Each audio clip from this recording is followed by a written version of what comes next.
The Pacific Ocean was calm that morning. Far off the coast of Southern California, the USS Nimitz Carrier Strike Group moved through open water, preparing for a routine training exercise. Nothing about the day stood out. The weather was stable. Visibility was clear. Flight operations followed standard procedures. For the pilots and crew on board, this was familiar territory. Training missions like these happened often.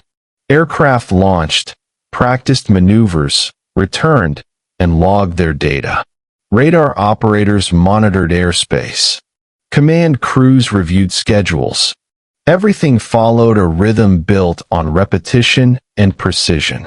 There was no expectation of anything unusual. Beneath the flight deck, inside the ship's Combat Information Center, radar systems quietly scanned the surrounding sky. These systems were designed to track aircraft, identify known contacts, and flag anything that didn't behave as expected. At first, nothing appeared out of place. But as the day progressed, radar operators began to notice something that didn't fit the usual patterns. Not an alarm, not a threat, just something that didn't resolve the way it should. Contacts appeared briefly, then vanished. Some returned moments later. Their behavior didn't match commercial aircraft, military traffic, or known training assets in the area. At this stage, there was no urgency. Radar anomalies happen. Equipment glitches occur. False returns are part of daily operations. The standard response was to observe, verify, and continue monitoring. So that's what they did. The contacts were logged. The systems were checked. The airspace was reviewed again. And still, the returns persisted. They weren't dramatic. They weren't aggressive. They simply didn't behave like anything the operators were trained to recognize. On the surface, the day remained routine. Aircraft continued their training cycles. The carrier group maintained course and speed. No announcements were made. No changes were ordered. But, quietly, beneath the normal flow of operations, attention began to shift. Not toward an explanation, toward observation. Because whatever was appearing on the radar wasn't going away, and before long, it would prompt a closer look, moving the situation from passive monitoring to something more deliberate. The radar operators continued to watch the contacts as they appeared and disappeared across the screen. At first, the behavior seemed inconsistent. Returns would register briefly, then drop out. Moments later, they would reappear in slightly different positions. The system was functioning normally, yet the tracks refused to stabilize. This was unusual. Standard aircraft follow predictable paths. Even when signals are weak, radar systems typically resolve them into consistent tracks. These contacts did not. They behaved as if they were present, then suddenly absent, without following known patterns of speed or altitude. The operators began running checks. They adjusted settings. They verified calibration. They compared data across systems. Nothing indicated a malfunction. The contacts continued to register at altitudes far higher than commercial traffic, then seemed to descend rapidly before disappearing altogether. When they returned, they did so without warning, often in locations that made little sense given conventional flight behavior. Still, there was no alarm. In military operations, the first response to uncertainty is confirmation. The operators documented what they were seeing and continued to monitor. No assumptions were made about what the objects were or where they came from. What mattered was consistency. And over time, the pattern held. These contacts were not random noise. They appeared repeatedly, over extended periods, in the same general operating area. They showed movement, not drift. Intentional motion, but without identifiable characteristics. As this continued, The information was quietly passed up the chain of command, not as an emergency, but as an unresolved observation that required awareness. Flight operations were still proceeding as planned. Training schedules remained unchanged. But behind the scenes, the radar picture was no longer being treated as routine. The decision was not made immediately. Observation came first. Documentation followed. And then, as the contacts persisted, the possibility of closer examination began to take shape. Because if radar could not identify what was moving through the airspace, the next step would be to try to see it, bringing the situation out of the control room and into the sky itself. What made the radar contacts more difficult to dismiss was not how they behaved in a single moment, but how long they continued. This was not a brief occurrence. It did not appear once and disappear forever. Over the course of several days, the same unresolved contacts returned. Each day, they appeared in roughly the same operating area used by the USS Nimitz strike group during training exercises. Each day, the radar picture raised the same quiet questions. The objects did not follow commercial flight paths. They were not scheduled military aircraft. They did not behave like weather phenomena. Radar operators documented the data carefully, comparing tracks across time. The altitude readings were inconsistent with known aircraft behavior. In some instances, the contacts seemed to descend rapidly from high altitude towards sea level before vanishing. Despite this, there was no sense of escalation. The absence of aggressive behavior mattered. The contacts did not approach the carrier group directly. They did not interfere with operations. They remained present, but distant, observable, yet unreachable. Because the activity repeated, the possibility of equipment error was revisited. Systems were recalibrated. Data was cross-checked. Other sensors were consulted where available. The results were the same. The radar picture remained stable. The anomalies remained unexplained. By this point, the situation had shifted quietly. What began as a routine observation had become an unresolved pattern. Not urgent, but persistent. Command staff were briefed in the same restrained manner the information had been gathered. There was no dramatic language. No assumptions were made. Only the facts were shared. Unidentified contacts had been observed repeatedly, and they did not match known profiles. This persistence changed the next step. If the objects could not be resolved from the ship, they would need to be observed from the air. Not to intercept, and not to engage, but simply to identify. As training flights continued, the possibility of directing pilots toward the area was considered, not as a response to a threat, as an attempt to understand what had been appearing on the radar, day after day, without explanation. As the training schedule continued, the decision was made quietly and without urgency. 2 Navy fighter jets already airborne for routine exercises were directed toward the area where the radar contacts had last been observed. The pilots were not told to expect anything unusual. They were simply asked to take a closer look. This was standard procedure. When radar data raises questions that cannot be resolved from a ship, pilots are sometimes asked to visually confirm what sensors are detecting. It is a normal extension of training operations, not an emergency response. The pilots acknowledged the direction change and adjusted their course. As they moved toward the designated location, the radar picture continued to update. The contacts appeared intermittently, still refusing to lock into predictable tracks. The information relayed to the pilots was minimal: altitude ranges, general position, nothing more. From the cockpit, the sky ahead looked clear. No aircraft were visible at the expected altitude. No contrails. no obvious targets. The ocean below stretched out in every direction, calm and undisturbed. The pilots descended gradually, scanning the airspace as they approached the coordinates. At this point, there was still no assumption that they would find anything at all. False returns happen. Contacts vanish.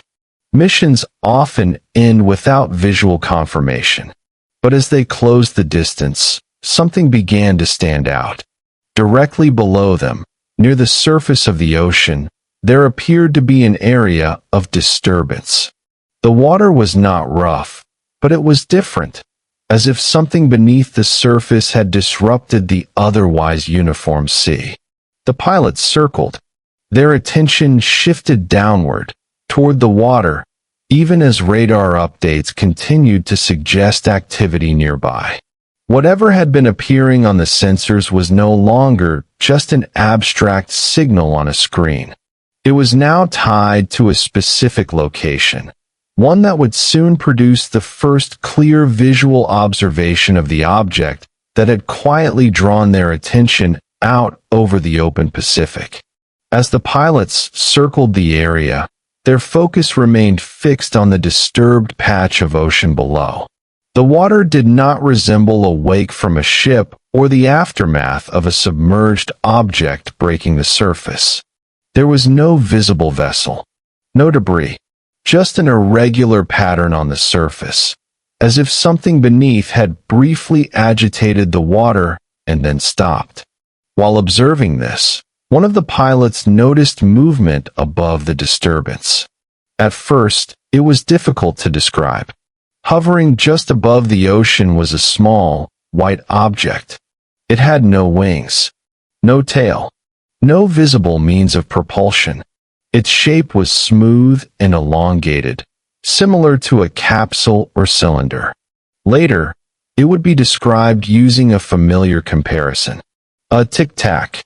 The object appeared solid and well-defined against the backdrop of the sea. It did not reflect sunlight in a way that suggested metal surfaces or rotating parts. There were no markings, no exhaust, and no sound that the pilots could detect. As they adjusted their altitude, the object began to move. It didn't accelerate in a straight line. Instead, it shifted position rapidly, changing direction without warning. Its motion did not follow the behavior of known aircraft or drones. The pilots maintained visual contact as best they could, circling and descending, trying to understand what they were seeing. There was no sense of threat. The object did not approach the aircraft aggressively. It did not display any recognizable maneuvering patterns. It simply moved, smoothly, precisely, and without explanation. In that moment, the radar contacts from earlier took on new meaning. The unresolved signals were no longer abstract data points. They now matched something visible, present, and clearly real. As the pilots continued their approach, one of them initiated a maneuver intended to close the distance and observe the object more directly. What happened next would unfold quickly, carrying the encounter beyond observation and into a brief, silent interaction, one that would define how this event was remembered long after the training exercise had ended. As one of the pilots adjusted course to approach the object more closely, its behavior changed. The white, oblong shape remained just above the surface of the ocean, but it no longer held a fixed position. Instead, it began to move in a way that seemed responsive, as if it were aware of the aircraft circling above it. When the pilot descended and turned toward the object, it accelerated away, not gradually, but instantly. There was no visible buildup of speed, no banking motion, no exhaust or sound. The object moved laterally across the surface of the water, then changed direction sharply, stopping and reversing course without slowing down in between. Its motion appeared controlled and deliberate, yet unlike anything the pilots were trained to expect. As the aircraft continued to maneuver, the object seemed to mirror the movement. When the pilot turned left, it moved left. When the pilot climbed, it rose. When the pilot descended, it dropped closer to the water. This interaction lasted only moments, but it was unmistakable. The object was not drifting. It was not being carried by wind. It was actively maneuvering. From the cockpit, there was still no indication of how the object was generating lift or propulsion. No control surfaces were visible. No heat signature could be seen with the naked eye. The pilots remained calm, calling out what they observed, maintaining standard communication protocols. There was no attempt to engage. The goal remained observation and identification. Then, without warning, the object abruptly accelerated. It did not climb away in an arc. It did not descend. It simply vanished from view. One moment it was there, hovering above the water. The next, it was gone. The pilots searched the surrounding airspace, scanning the horizon and the surface below. There was no trace. No visual cue of where the object had gone or how it had departed. The encounter had ended as quickly as it began.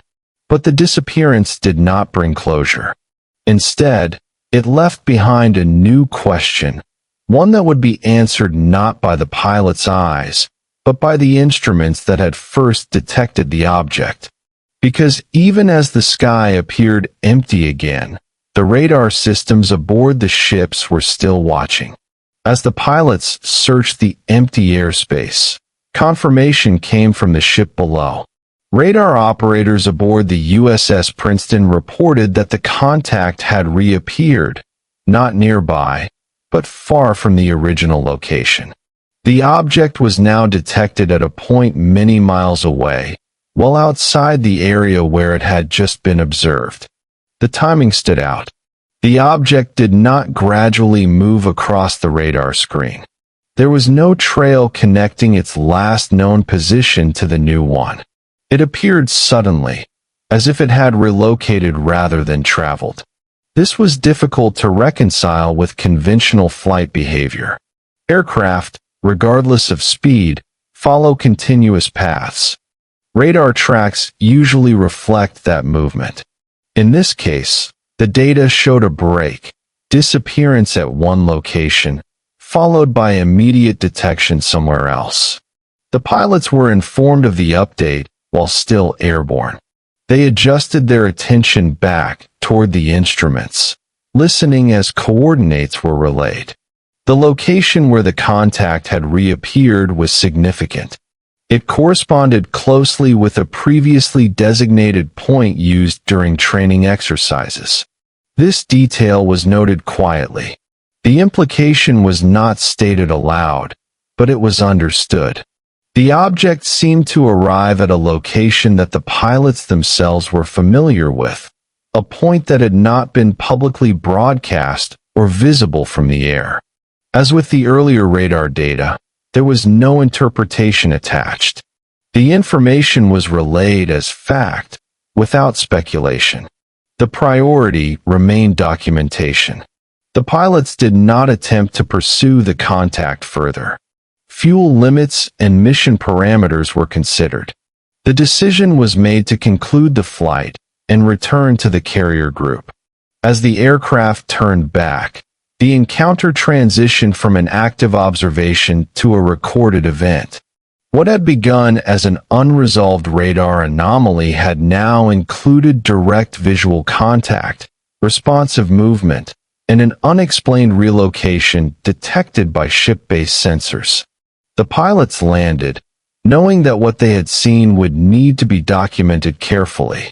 The next phase would not take place in the sky, but in briefing rooms and reports, where the encounter would be preserved, not explained.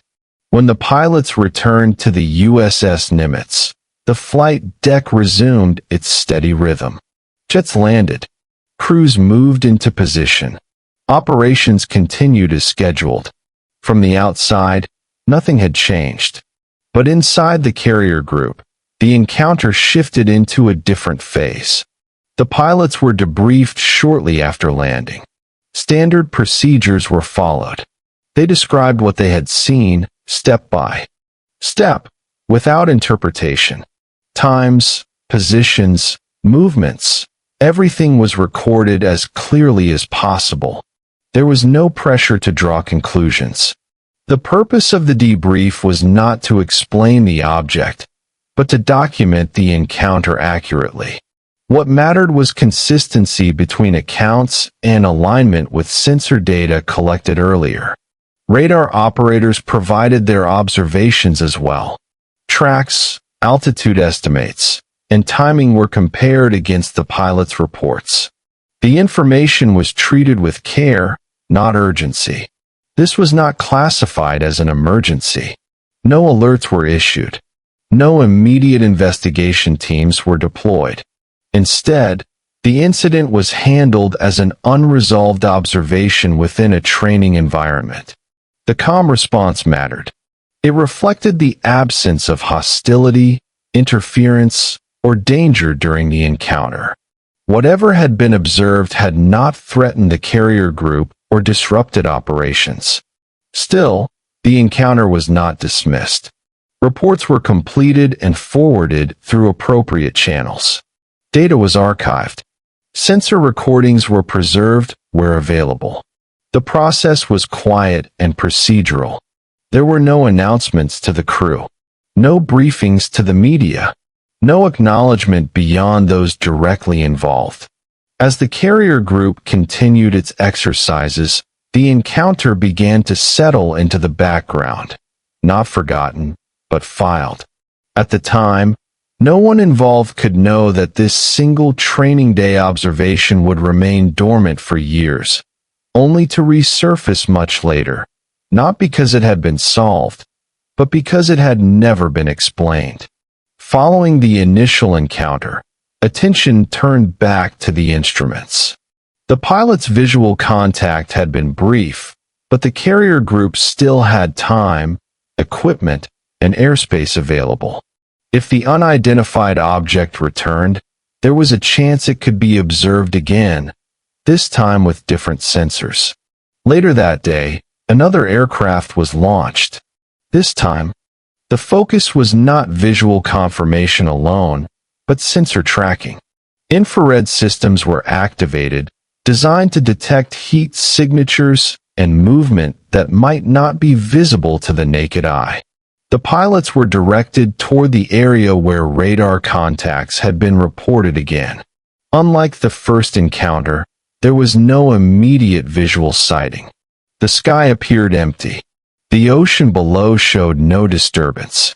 But the instruments began to register something. On the infrared display, a small object appeared. It was distant. It was indistinct. But it was clearly present. The system locked onto the target, tracking its movement against the background of the sky. The object did not resemble known aircraft profiles. Its shape was difficult to define, and its motion did not align with conventional flight behavior. This moment would later become significant. The infrared footage captured during this phase would eventually be released publicly, becoming one of the most widely discussed pieces of evidence connected to the encounter. At the time, however, it was simply another data point, recorded, stored, and archived. The pilots followed protocol. They tracked the object as long as conditions allowed. When the contact was lost, the mission concluded. There was no pursuit, no engagement, and no attempt to force identification. Once again, the encounter ended quietly. By the time the aircraft returned to the carrier, the object was gone. No visual confirmation was made.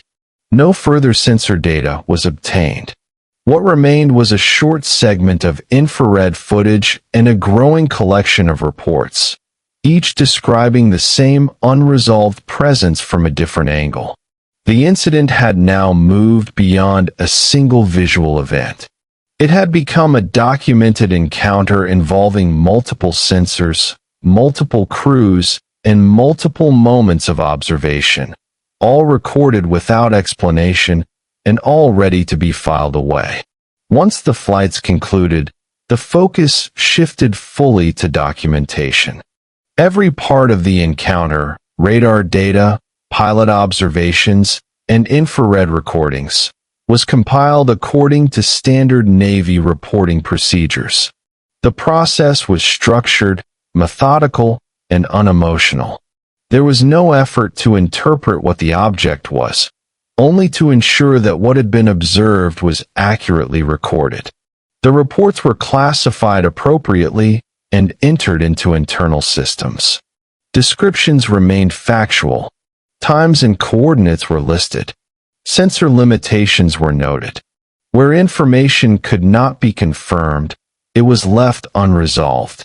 This was not unusual. Military reporting does not require answers in order to be complete. It requires consistency and clarity. If something cannot be identified with confidence, it is labeled accordingly and archived.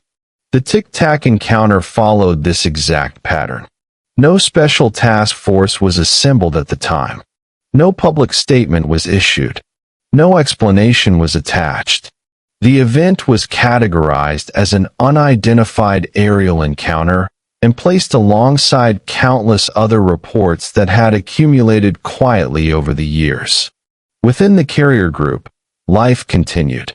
Training exercises resumed. Schedules moved forward. New missions replaced old ones.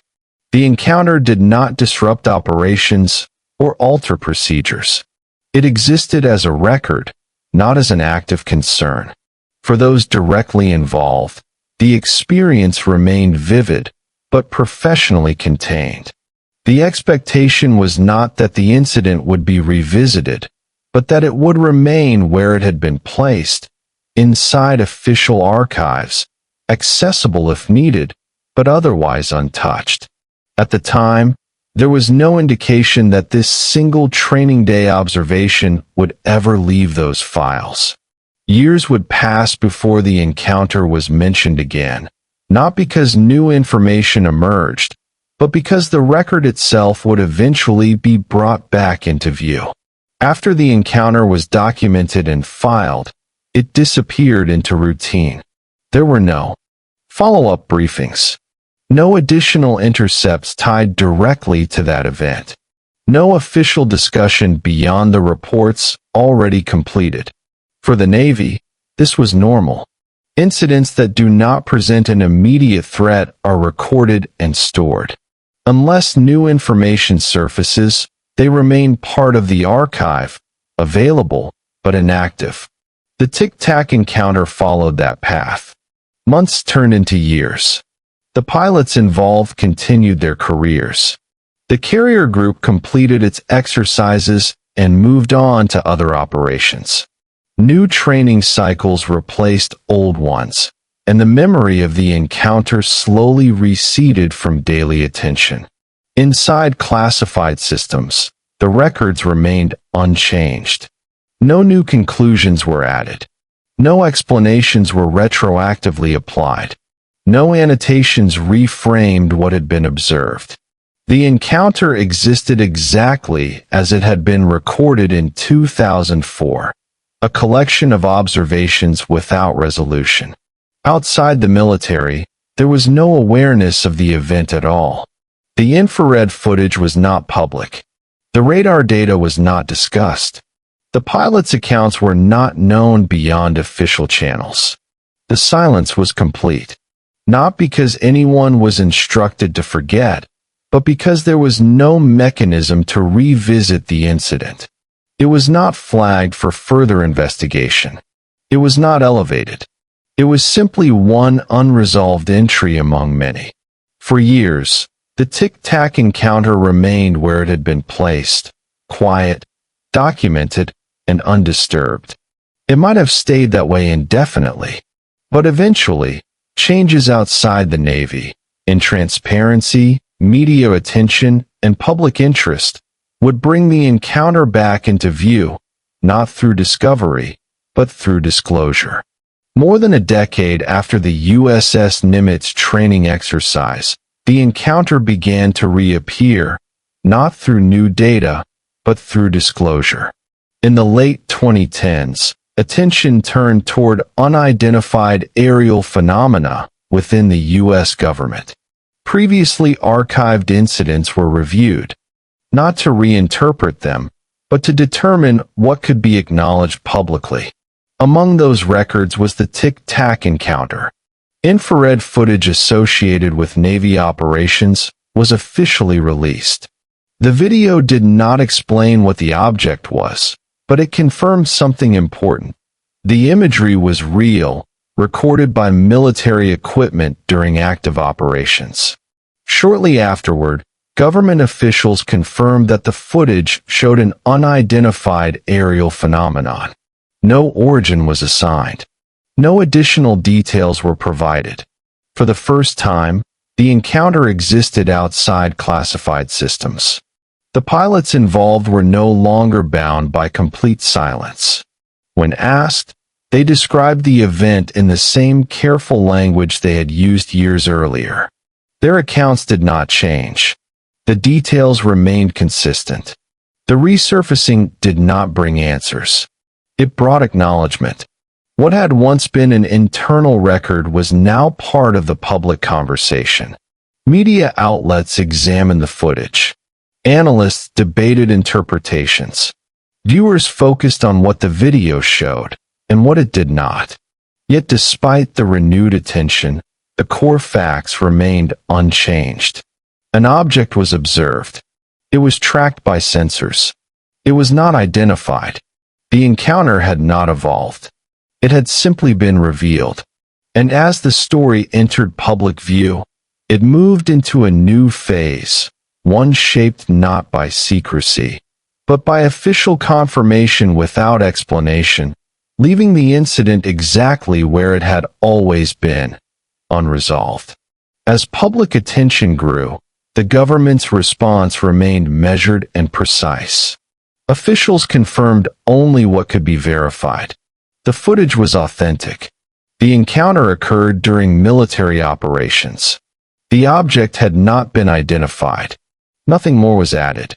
This confirmation was important, not for what it revealed, but for what it avoided. There were no claims about origin, no suggestions of advanced technology, no conclusions drawn from. Next, Chapter 13. Official confirmation without explanation continued. No conclusions were drawn from the available data. Government statements were deliberately narrow. They focused on authenticity, not interpretation. The object was described using a neutral designation, an unidentified aerial phenomenon, a term chosen to reflect uncertainty rather than implication. This restraint was intentional. By confirming the encounter without explaining it, officials established clear boundaries. The event was real. The records were accurate. Beyond that, there was nothing more they were prepared to say. This approach echoed how the incident had been handled years earlier. The lack of explanation was not new. What had changed was visibility. For the first time, the public could see a fragment of what had previously existed only in classified reports. And just as before, the absence of answers became part of the story itself. Questions multiplied, but official responses did not. The footage was not expanded upon. Additional data was not released.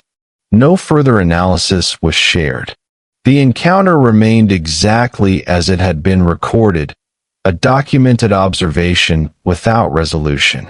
As attention continued to build, the focus began to shift away from the object itself and toward the broader question of how many similar encounters might exist, quietly stored in archives, known but unexplained. That shift would soon bring the Tic Tac incident into a wider conversation, one not limited to a single training exercise, but connected to a growing pattern of unresolved observations. As the Tic Tac encounter entered public awareness, it no longer stood alone. Journalists, analysts, and researchers began comparing it with other reports that had surfaced over time, not to draw conclusions, but to look for consistency. Similar descriptions appeared again and again: objects without visible propulsion, sudden acceleration, abrupt stops, and movement that did not align with known aircraft behavior. The Tic Tac incident fit this pattern precisely. What stood out was not how extraordinary the encounter seemed, but how restrained the official language remained across multiple cases. Each report followed the same structure. Observations were documented. Sensor data was acknowledged. Explanations were absent. This consistency suggested a broader framework at work. The Tic Tac encounter was not being treated as an anomaly to be solved, but as part of a category: unresolved, but not escalated; known, but undefined. For the Navy and other agencies, this approach was deliberate. The purpose of acknowledging these encounters was not to speculate, but to establish transparency without overreach. Still, the effect was unmistakable. As more incidents were discussed openly, the Tic Tac encounter took on greater significance. It was one of the earliest modern cases to be supported by multiple forms of evidence: visual observation, radar data, and infrared imagery, all pointing to the same unexplained object. Yet even within this growing context, the Tic Tac incident remained unchanged. No new data was added. No reinterpretation was offered. No conclusions were drawn. The story had expanded outward, but its core remained still. And as public discussion continued, the question slowly shifted again, away from what the object was, and toward how institutions respond when something is observed, recorded, and left unanswered. That question would shape how the encounter was understood going forward, not as a mystery to be solved, but as a record of limits, of what was seen, and of what could not be explained. As discussion around unidentified aerial phenomena continued to expand, the Tic Tac encounter moved into a more formal space. The pilots involved began to speak on the record. When they did, their accounts matched what had already been documented years earlier. There were no added details meant to dramatize the event, no revisions to timelines, no changes in description. They spoke carefully. They described the object's shape: smooth, white, elongated. They described its movement: sudden, controlled, without visible propulsion. They described how quickly the encounter ended. What mattered most was consistency. Years had passed since the original event, yet the details remained stable. The pilots did not speculate about origin or intent. They did not assign meaning. They simply restated what they had observed during a routine training mission that turned briefly unfamiliar. This testimony did not introduce new evidence. It reinforced the existing record. In formal settings, the encounter was discussed as one example among many. The language remained neutral. The focus stayed on observation, not interpretation. The Tic Tac incident was no longer just an archived report. It had become part of an official historical record, acknowledged, discussed, and preserved exactly as it had been recorded at the time. As testimony entered public and institutional memory, the encounter reached its final stage. Not resolution, recognition. And with that recognition came a quiet acceptance that some events remain defined not by answers, but by how clearly they were observed, documented, and left open. A conclusion that would shape how the Tic Tac encounter continues to be remembered. Despite the renewed attention and formal testimony, The official position did not change. No agency assigned an origin to the object. No explanation was attached to its movement. No conclusion was reached about its purpose or design. In official summaries, the Tic Tac encounter remained categorized as unidentified. This outcome was not framed as a failure. It was presented as an accurate reflection of the available information. The data collected in 2004, radar tracks, pilot observations, and infrared footage, was considered real, but incomplete. Limits were acknowledged. Sensors can record motion, but not intent. Cameras can capture images, but not context. Human observation can describe behavior, but not explain cause. The Tic Tac incident existed within those limits. Later government reviews emphasized this distinction. The encounter was treated as an example of something observed without sufficient information to reach a conclusion. Not ignored, but not resolved. Importantly, no alternative explanation was quietly substituted.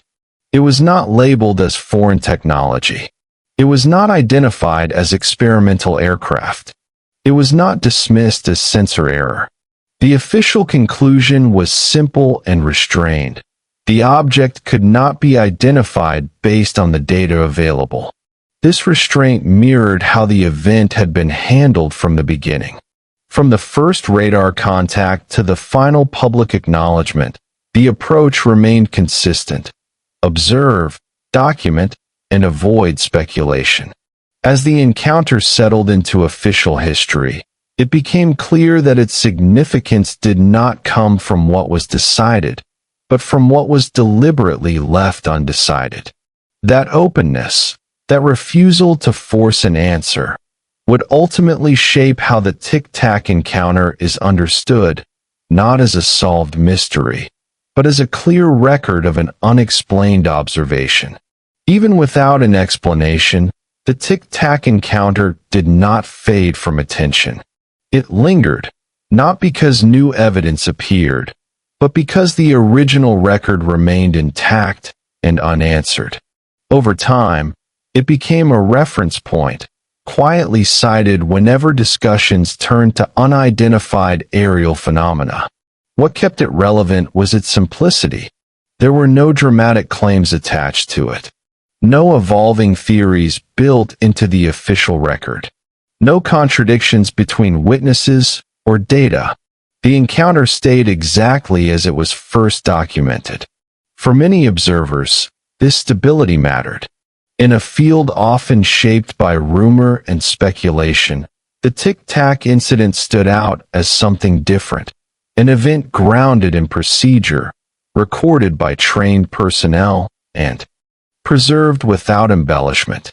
As newer reports emerged in later years, they were often compared back to this one. Not because it offered answers, but because it showed how an unexplained observation could be handled with restraint. The Tic Tac encounter became a quiet benchmark, not proof of anything beyond itself, but evidence of how institutions respond when something falls outside established understanding. It demonstrated a willingness to say, plainly, that something was seen and could not be identified. That honesty gave the incident weight. It did not demand belief. It did not ask for interpretation. It simply remained. And in remaining unresolved, it continued to invite reflection, not on what the object was, but on how much of the world can still be observed without being fully explained. That lingering presence carried the story toward its final moment, where the encounter would be left not with answers, but with a calm acceptance of uncertainty. The Tic Tac encounter ended the same way it began. Quietly. There was no final discovery. No new data surfaced that could resolve what had been observed over the Pacific in 2004. The object was never identified, classified, or explained beyond the facts recorded at the time. And that is where the record remains. An object appeared on radar. pilots saw it with their own eyes. Sensors captured fragments of its movement. No conclusion followed. The encounter did not evolve into a theory. It did not become a declaration. It remained a documented moment, precise, restrained, and unresolved. For those who experienced it directly, the event became part of their professional history. For those who learned about it later, it became an example of how observation can exist without explanation. There is no claim here about origin or intent. Only the acknowledgement that, on one routine training day, something unfamiliar was observed, recorded, and preserved exactly as it appeared. And in that preservation lies the quiet weight of the encounter, not as a mystery demanding answers, but as a reminder that some events are defined not by what we decide about them, but by how carefully we choose to record what we see. As the ocean returned to stillness and the carrier group continued its course, the Tic Tac incident faded back into the archives, unchanged, unresolved, and waiting, not for explanation, but for understanding that may or may not ever come. And with that, the story remains open, resting exactly where it belongs, between what was observed and what is still unknown.